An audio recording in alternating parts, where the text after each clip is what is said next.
ఇక్కడ ప్రతి ఒక్క మనిషికి జీవితంలో శ్రేయస్సుని పొందాలి అనేటటువంటి ఇచ్చ ఉంటుంది. అంటే ప్రతి మనిషి నేను జీవితంలో శ్రేయస్సుని పొందాలి, నాకు ఏ విధమైనటువంటి దుఃఖము రాకూడదు అనేటటువంటి ఇచ్చ ప్రతి ఒక్క మనిషికి ఉంటుంది. ఈ రెండు రకాల ఇచ్చలు లేనటువంటి వాళ్ళు ఈ ప్రపంచంలో ఎవరూ ఉండరు.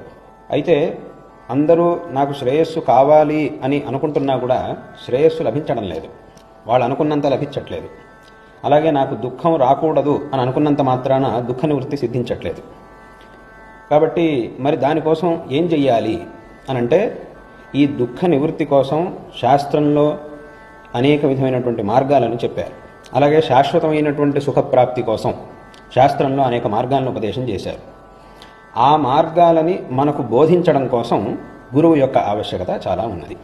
ప్రతి ఒక్క మనిషికి గురువు యొక్క ఆవశ్యకత ఎంతో ఉన్నది. ఎందుకంటే ఇవన్నీ కూడా అంటే మనం శాశ్వతమైనటువంటి సుఖాన్ని ఎలా పొందాలి, అలాగే దుఃఖ నివృత్తిని మనం ఎలా పొందాలి అనే విషయం మనం ఊహిస్తే తెలిసేటటువంటి విషయం కాదు, మన ఊహకు అందనటువంటి విషయం.